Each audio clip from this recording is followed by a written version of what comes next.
उनजे हिन इदारे मां पूरे सिंध जे कुंड कुश में उनजा फारिगुल तहसील तुलबा कुरान पाक जी खिदमत करे रहिया आहिनि ऐं असांजी हिन क़ौम जे नए नस्ल खे कुरान पाक जी तालीम ॾेई रहिया आहिनि। असां अॼु जी हिन कॉन्फ्रेंस में हज़रत साईं जिन जी इन मेहनतुनि खे ख़राज तहसीन पेश करियूं था। अॼु जी हिन कॉन्फ्रेंस में काफ़ी सारा उलमा इकराम ऐं शुरकाए हुफ़ाज़ किराम दिस्तार फज़ीलत अव्हां जे अॻियां ॿधंदा ऐं फारिग थियण खां बाद में उहे मुल्क जे कुंड कुर्श में वञी करे पंहिंजे उस्ताद मुकर्रम जी उन मेहनत सां पूरी क़ौम खे फैज़याब कंदा। मुअज़्ज़िज़ हज़रात, वतन अज़ीज़ पाकिस्तान अॼु जिन मुश्किलातुनि ऐं मसाइलनि जे घेरे में आहे, आउं उन हवाले सां अव्हां जे अॻियां चंद गुज़ारिशूं अर्ज़ रखणु चाहियां थो। हज़रात, बरे सगीर जी हिन खिते में अंग्रेज साम्राज्य बारूपी जी सूरत में जॾहिं हिकिड़े आयो ऐं उन जो असल चेहरो जॾहिं क़ौम जे अॻियां वाक़ो थियो, इमाम शाह अब्दुल अज़ीज़ अंग्रेज के खिलाफ फतवा जारी कई ऐं हिंदुस्तान के दारुल हरब करार दिनो। दारुल हरब करार ॾियण खां बाद में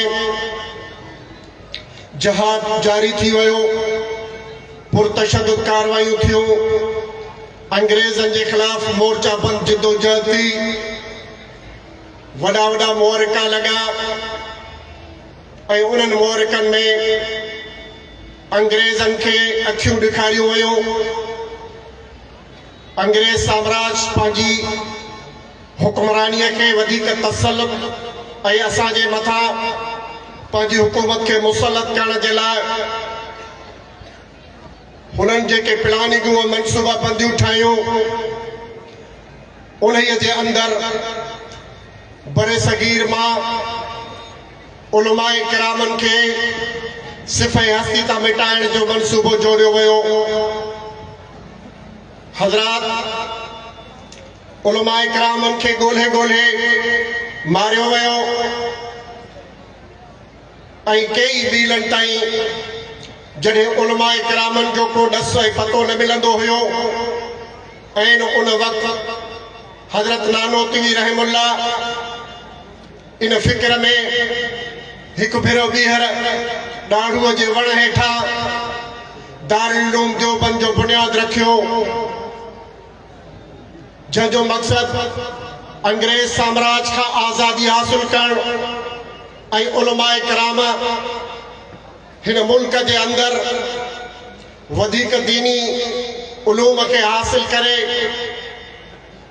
हिंदुस्तान जे इक़्तिदार ते काबिज़ थी करे वतन अज़ीज़ में इस्लामी कानून जो निफ़ाज़ हुयो। अज़ीज़ाने गिरामी,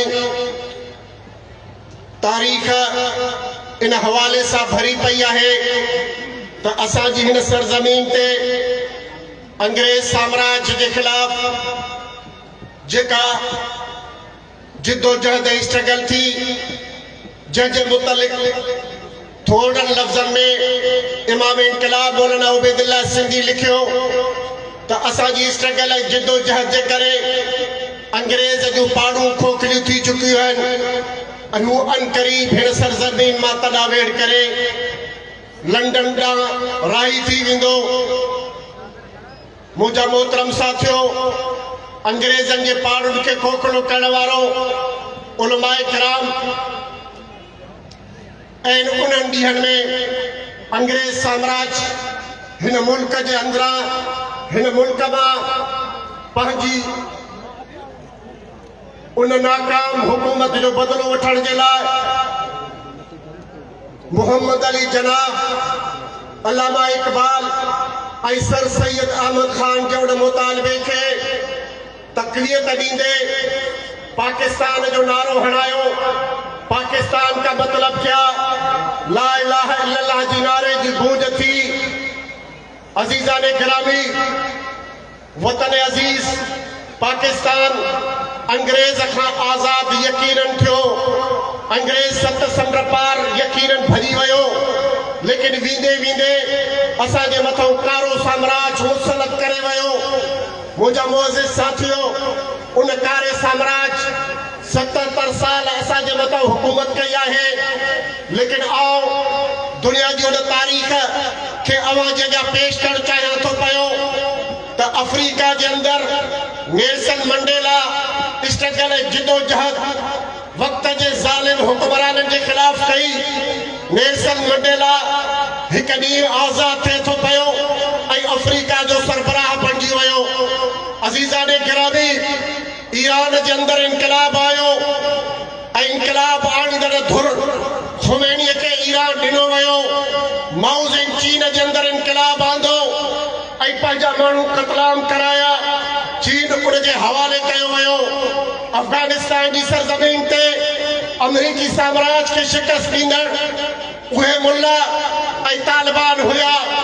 अॼु उन अफ़गानिस्तान जी सरज़मीन ते उन मुल्ला उमर जा वारिस हैबतुल्लाह हुक्मरानी करे रहियो आहे।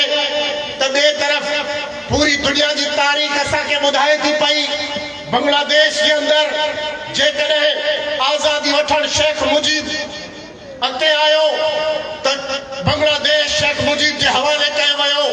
हिंदुस्तान जी हिन सरज़मीन ते कांग्रेस जे प्लेटफार्म तां अंग्रेज़नि खे अखियूं अखियुनि में मिलाए करे गांधी स्ट्रगल हलाई।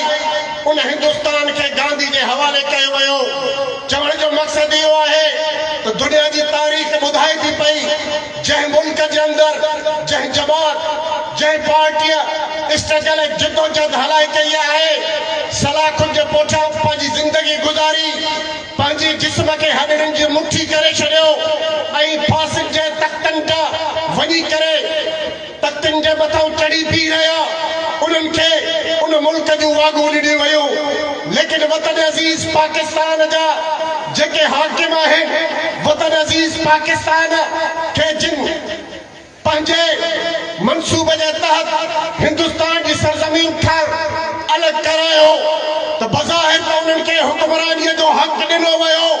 असांजो गवर्नर जनरल मोहम्मद अली जनाब ज़रूर थियो, मूंखे को बि इख़्तिलाफ़ कोन्हे को, लेकिन एतिरो ज़रूर ॿुधायो थो पियो त हीअ आज़ादी बि अजीब आज़ादी हुई। अॼु 77 साल खां बाद में मां उन आज़ादीअ जा उहे पोल पधरा करणु चाहियां थो पियो त हीउ कहिड़ो वतन हुयो जंहिंजा हुक्मरान, जंहिंजे आज़ादी जा हीरा हिकिड़ो ॾींहुं बि जेल न कटनि, हिकिड़ो ॾींहुं बि क़ैदो बंदी सोबत बर्दाश्त न कनि, हिकिड़ो खून जो टेपो बि न वहाइनि, उहो मुल्क हासिल करे वञनि। उन्हनि खे त हक़ हुक्मरानी ॾिनो वियो। लेकिन असां उन्हनि खां पुछणु चाहियूं था पिया त माल्टा जो जेल कई कटियो हुयो। इहे जेके समाजी अभ्यास जे अंदरि असांखे पढ़ाया वञनि था पिया, इन्हनि त जेल कोन कटियो हुयो। फांसीअ जे फंदनि खे, बादशाही मस्जिद जे फांसीअ जे फंदनि खे जी ज़ीनत उलमाए कराम बणिया, लेकिन उन्हनि खे त हुक्मरानी जो हक़ न ॾिनो वियो। मूंखे ॿुधायो, दुनिया जी बदतरीन जेल ग्वांटानामो जी कारे पाणी जी सज़ा खाइण वारा उलमाए कराम हुया, उन्हनि खे त हुक्मराननि जो हक़ न ॾिनो वियो। दुनिया जी तारीख़ जो उपतर असांजे वतन अज़ीज़ जे अंदरि अवां उन्हनि खे हुक्मरानी जो हक़ ॾिनो, जंहिं पहिरीं असेंबलीअ जे फ्लोर ते बीही करे चयो त अॼु खां बाद में पाकिस्तान सेक्युलर मुल्क हूंदो। उन सेक्युलर मुल्क जे अंदरि, उन सेक्युलर मुल्क जे लाइ जंहिंजे लाइ चयो वियो हुयो कुझु ॾींहं पहिरियां त पाकिस्तान का मतिलबु क्या, ला इलाहा इल्लल्लाह, त पोइ उनजे पहिरें ड्रेस ऐं पहिरें ख़िताब जे अंदरि सेक्युलरिज़म जी छो ॻाल्हि कई वई। असां चयोसीं भले हुक्मरानी जो हक़ उन्हनि खे हुजे, लेकिन ॿुधी छॾियो हिन स्ट्रगल, हिन जिदोजहद शामिल है। लिहाजा 77 साल खां बाद में अज भी असांजी जिदोजहद असांजी उहा तारीख़ी तहरीक उहा साॻे सिमत में हले थी पई त जेकॾहिं अमेरिका पंहिंजे घोड़े इमरान खान खे असांजी सरज़मीन ते मोकिले त आज़ादीअ जी तहरीक अमन मार्च जी तहरीक उन अदालत जे साम्हूं इस्लामाबाद जे अंदरि असां रड़ियूं कयूं, श्रीनगर चौक ते वेही करे उन जी हुकूमत खे कमज़ोर कयोसीं, उन जी हुकूमत खे घर भेड़ू करे छॾियोसीं। लेकिन साॻी रिवायत असांजे ब्यूरोक्रेट्स जी, जागीरदार जी, सरमाएदार जी जंहिं हक़ हुक्मरानी वरी बि उन्हनि पंहिंजे पालतू पंहिंजे कारे साम्राज्य खे ॾिनी ऐं उहो साॻियो तसलसल जारी रखियो। चयोसीं त का परवाह कान्हे का इक़्तिदार जे लाइ पंहिंजी जिदोजहद न आहे। कल्ह बि असां चयोसीं अंग्रेज़ खां वतन हासिल कयूं, तो चयो अंग्रेज़ त वञे थो पियो लेकिन पंहिंजी नाजाइज़ औलाद असांजे मथां मुसलत करे वञे थो ऐं चयोसीं त तो जेको अंग्रेज़ जो किताब आहे उहो साॻियो असांजे अदलिया असांजे निज़ाम ऐं असांजी सिस्टम में रखियो वञे थो पियो। अज़ीज़ान गिरामी, अॼु बि असांजी वाज़ी तौर ते इहा ॻाल्हि आहे त ॿुधी छॾियो 77 साल खां बाद बि हर स्ट्रगल हर जिदोजहद पाकिस्तान जी सरज़मीन ते जेकॾहिं थी आहे। वञी करे जनरल अयूब जे ख़ानदान खां पुछी ॾिस त तुंहिंजे ख़िलाफ़ लाहौर जे अनारकली जे बाज़ार खे कंहिं खून सां लथपथ करे छॾियो हुयो। तारीख़ ॿुधाईंदी त उलमाए किराम हुया, उन आमिर अयूब खे घर भेड़ू करे छॾियोसीं। जनरल ज़िया कायो इमाम जी तारीख़ हलाईसीं। सकरनि जा चौराहा चौका सकरनि जूं गलियूं बि गवाही ॾिजो त हिननि खे कंहिं खून में रेटे छॾियो हुयो। सखर जे सेंट्रल जेल खां वठी करे नारा जेल ताईं जेल जे खोलनि खे कंहिं भरियो हुयो। उलमाए किराम ही पटके ॾाड़ीअ वारा हुया, लेकिन जनरल ज़िया घर भेड़ू थियो। हक़ हुक्मरानी असांखे न ॾिनो वियो। वरी परवेज़ मुशर्रफ आयो क़ाइद हिज़्ब इख़्तिलाफ़ जे तौर ते, उन जे साम्हूं मौलाना फज़ल रहमान आयो। ॿुधी छॾियो मौलाना फज़ल रहमान परवेज़ मुशर्रफ जी पूरे पीरियड जे अंदरि कॾहिं जेल में आहे, कॾहिं चौराहे चौकनि ते आहे। उन अमेरिका जे पठू परवेज़ मुशर्रफ जे अॻियां सीसा पिड़ाई दीवार पइजी वियासीं, लेकिन परवेज़ मुशर्रफ जे ख़ात्मे खां बाद में हक़ हुक्मरानी असांखे न ॾिनो वियो। इन्हनि पंहिंजनि कारनि अंग्रेज़नि खे असांजे मथां मुसलत कया विया। चयोसीं ठीकु आहे, बर्दाश्त कयोसीं। वरी असांजे मथां पंहिंजो इमरान खान न्यूयॉर्क मां घुराए करे असांजे मथां मुसलत कयो। ॿुधी छॾियो उन जे ख़िलाफ़ तहरीकूं असांजूं कामयाब वयूं। उहो घर भेड़ू थियो, जेल जे सलाखुनि जे पुठियां हलियो वियो। असांखे हक़ हुक्मरानी न ॾिनो वियो, लेकिन चयोसीं का परवाह कान्हे का। ऐं असांखे लालचाइण जे लाइ वक़्तन कॾहिं गवर्नरी जी ऑर्डर खणी करे अचनि, कॾहिं स्पीकर ऐं चेयरमैन जो ऑर्डर खणी करे अचनि, कॾहिं मुल्क जी असांखे सीटूं ऐं कोटा ॾियनि। लेकिन चयोसीं का ज़रूरत कान्हे का। हिन मुल्क खे जेकॾहिं ज़रूरत आहे, हिन मुल्क जूं जेके असल चीज़ूं आहिनि उनखे उन ई जा जेको खाई वियो आहे, उहो तुंहिंजो व्याज जो सिस्टम आहे, उहो तुंहिंजो व्याज जो सिस्टम आहे। उन व्याज हिन मुल्क जूं जड़ूं खोखलियूं करे छॾियूं आहिनि। असांजी क़ौम मां उहे जज़्बा ऐं उहा महिनत जा जज़्बा ख़तमु करे छॾिया आहिनि। चयोसीं त व्याज खे ख़तमु कयो, व्याज खे ख़ात्मे जो ऐलान कयो। अज़ीज़ान गिरामी, अॼु जेके जमहूरियत जा वॾा दावेदार ऐं चैंपियन लॻा पिया आहिनि, उन्हनि खे जॾहिं असां चयोसीं, मुंहिंजे क़ाइद मौलाना फज़ल रहमान चयो ॿुधो मूंखे इक़्तिदार न खपे, मां चाहियां थो पियो ही जेके वर्दीअ वारा आहिनि, ही जेके बेल्ट वारा आहिनि, हे जेके टोपी लांग बूट वारा आहिनि, असांजी हर शोबे ज़िंदगी जे मथां नाग थी करे वेठा आहिनि ऐं सभु कुझु हिन मुल्क जो हड़प करे रहिया आहिनि। को बि शोबो इनखां ख़ाली कोन्हे को। इन्हनि खे दौराने थो थी कंहिं बि क़िस्म जो कारोबार ऐं कंहिं बि क़िस्म जो कॉन्ट्रैक्ट करण जो को राइट न ॾिनो वञे। इन्हनि चैंपियन असांखे प्रेशर विझी करे चयो त न अहिड़े क़िस्म जी तरमीम असां नथा आणे सघूं। मुंहिंजा अज़ीज़ान गिरामी, 8 सीटुनि वारो मौलाना फज़ल रहमान, 8 सीटूं खटण वारो मौलाना फज़ल रहमान हिन मुल्क जे मथां ब्याज के खात्मे जो बिल पास कराए छॾे थो पियो। अज़ीज़ान गिरामी उन कोर्ट के साम्हूं वञी करे उन रेस्टरूम में बीही करे मौलाना फजल रहमान चीफ जस्टिस जे साम्हूं बीही करे ऐं चवे थो पियो ख़ुदा जो कसम मां जे रहम मां जहिड़ीअ खां वठी करे मां ॿाहिरि आयो आहियां अॼु ताईं मां हिन अदालत जे कटोरे में न आयो आहियां। यादि रखिजांइ मां अगरि अदालत जे कटोरे में आयो आहियां त पैगंबर जी इज़त ऐं नामूस जे करे आयो आहियां। जनाब चीफ जस्टिस तूं हिन असेंबली जे फ्लोर तां जेको कारो कानून पास थियो आहे इनखे ख़तम करे छॾ त हिननि खे उन ते गोॾा खोड़ त मजबूर करण वारो मौलाना फजल रहमान आहे। मुंहिंजा अज़ीज़ान गिरामी तूं असांखे कहिड़ी मयार ॾे थो पियो। अॼु सकरनि जे चौराहे चौकनि ते बीही करे चवे थो पियो मुल्ला इक़्तिदार जी जंग विढ़नि था पिया त पोइ ॿुधी छॾ मुल्ला इक़्तिदार जी जंग कान था विढ़नि। जेकॾहिं इक़्तिदार जी जंग हुजे हा त अॼु मौलाना फजल रहमान उन जी जमात वॾनि खां वॾियूं कुर्सियूं जूं जेके लालचियूं ॾिनियूं वयूं असांखे उहे असांखे मिली वञनि हा। लेकिन चयोसीं न पैगंबर जी इज़त ऐं अज़मत जे लाइ सभु कुझु क़ुर्बान करे छॾींदासीं। अज़ीज़ान गिरामी अॼु मां हिन इज्तिमा में बाबा के दोल पंहिंजे मुल्क जे पंहिंजे हिन खिते जे क़ौम परस्त धुरियुनि खे चवां थो पियो ॿुधी छॾियो मुंहिंजी जमात हमेशह बीही करे अवां सां कुल्हे में कुल्हो मिलाए करे जिदोजहद कई आहे। जेको बि धरतीअ जो मसइलो थियो आहे तूं कल्ह को क़ौम परस्त आहे पंहिंजे वॾे क़ौम परस्त खां पुछी ॾिस जेको गांधी जे नाले सां मशहूरु हुयो उहो क़ौम परस्त तोखे ॿुधाईंदो जवाहरलाल नेहरू तोखे ॿुधाईंदो त उहो मौलाना अबुल कलाम आज़ाद हुयो उहो हुसैन अहमद मदनी ऐं मौलाना फजल रहमान उहो शेख हिंद रहमुल्लाह हुयो जे मूं सां गॾु बीही करे अंग्रेज जे ख़िलाफ़ जिदोजहद कई हुई। ही उन वक़्त जा वॾा क़ौम परस्त हुया। ॿुधी छॾियो मां तव्हांखे ॿुधायां थो पियो ही वतन जॾहिं तव्हां हासिल कयो मूं हासिल कोन कयो हुयो। मां अंग्रेज मुंहिंजे हिन ख़िलाफ़ अंग्रेज जे ख़िलाफ़ ज़रूरु स्ट्रगल कई उनखे सत समुंड पार भॼाइण में असांजो किरदार ज़रूरु आहे। लेकिन तो जॾहिं अंग्रेज चयो त कहाँ जाओगे पाकिस्तान पसंद है या हिंदुस्तान में रहना चाहते हो तो हिंदुस्तान जी पहली असेंबली सिंध असेंबली हुई जंहिंजो स्पीकर मुंहिंजे सामने वारो साईं जीएम सैद हुयो उन जी सदारत में फ़ैसिलो थिए थो पियो त पाकिस्तान खपे।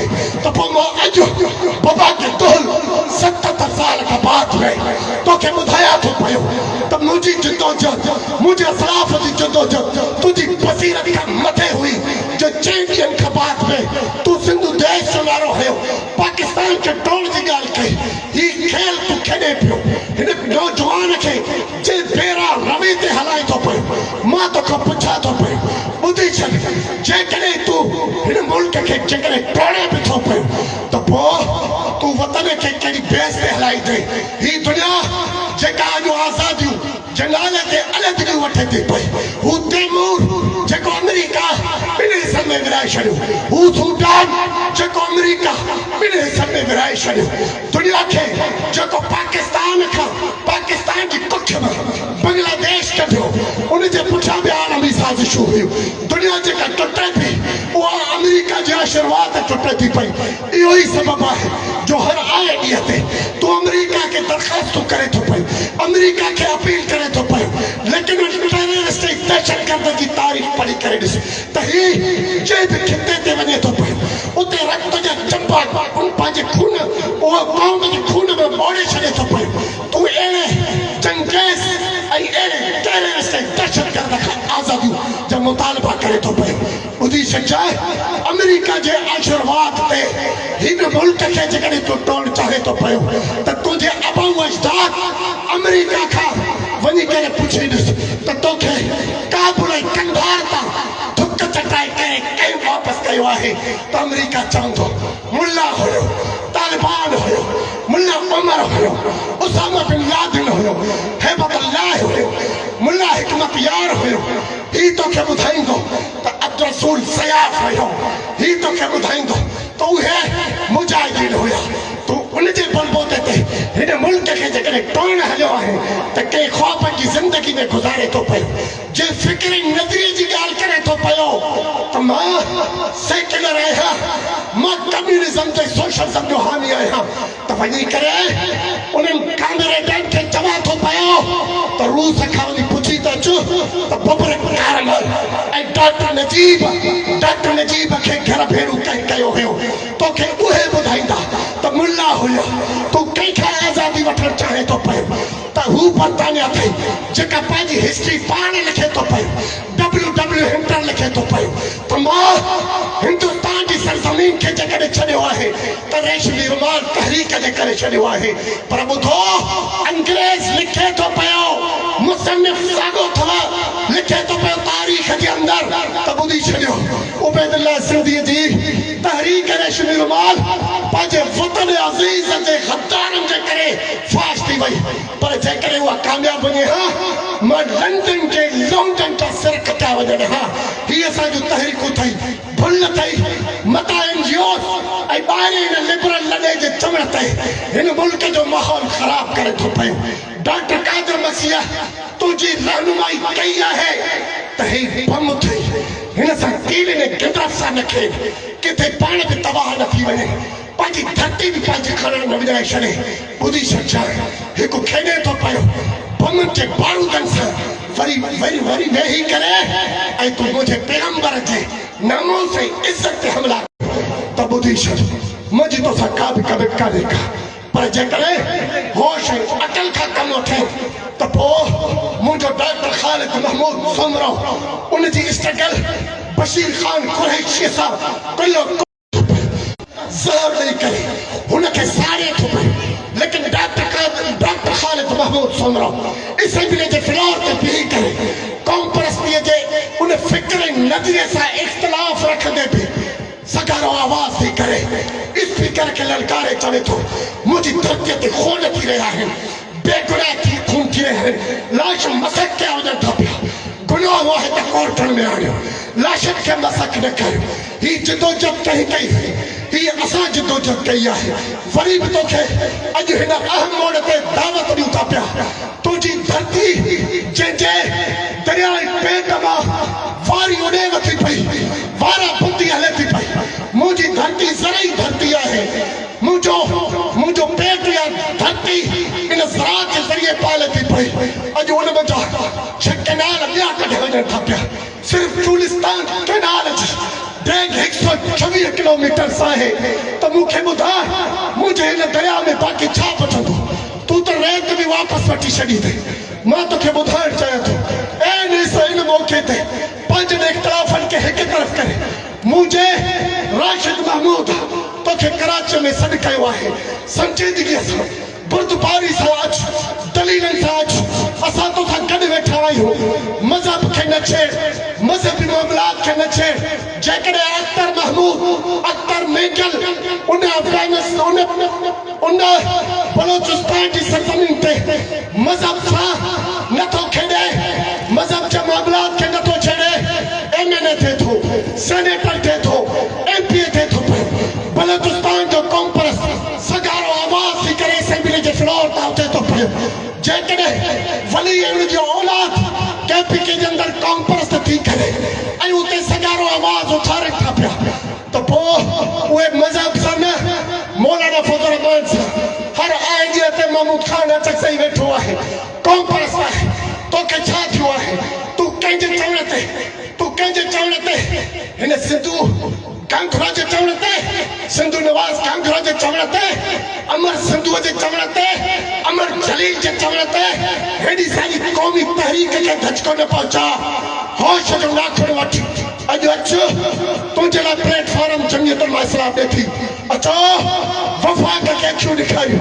उन इस्लामाबाद जे तख़्त खे असां अखियूं ॾेखारियूं त मुंहिंजी धरती कल्ह बि आज़ाद हुई कमिटमेंट सां असां तोसां गॾु थिया आहियूं जेको वाइदो मीनार पाकिस्तान ते असां सां करे वई है उन वाइदे ते मोटी अचु असां तोसां गॾु हलण जे लाइ तयारु आहियूं तो चयो हुयो असां सां वाइदो ऐं वचन कयो हुयो क़ौमुनि खे ख़ुददारी ॾींदुसि क़ौमुनि खे ख़ुदि मुख़्तियारी ॾींदुसि क़ौमी ॿोलीअ जो तहफ़ुज़ कंदुसि अॼु मुंहिंजी ॿोली बर्बाद आहे अॼु मुंहिंजी तहज़ीब बर्बाद आहे मुंहिंजे नियाणियुनि खे टोपियूं ऐं रमो लाहे करे टोपियूं पाराए करे घंटनि ऐं 14 चौकन ते वरी 1 दिसंबर ते ही डांस कंदा मां तो के केड़ी बोली में समझायो ओ खुदा जा बंदा चचनामो मुंह जो लिखल कोने को तो जो लिखल है तू चचनामे ते वधिक अमल करे तो पयो वधिक ने के मुकद्दस किताब समझे तो पयो जे चचनामे जे अंदर लिखल है तो सिंधी पंजे बिस्तार पंज मथे ते ये बिस्तार बंदा हा सिंधी दाढ़ी रखंदा हा ही चचनामो थे तू काड़े वने तो पयो भुलजी वयो है मोटी अखि तो के क्यादत बाडिया तो पयो नौजवान क्यादत बस सलाहियत क्यादत मुखलिस क्यादत राशिद महमूद सिंह अच्छी उन दी क्यादत में इनकलाब बर्पा कयूं वो आखिर दान अल्हम्दुलिल्लाह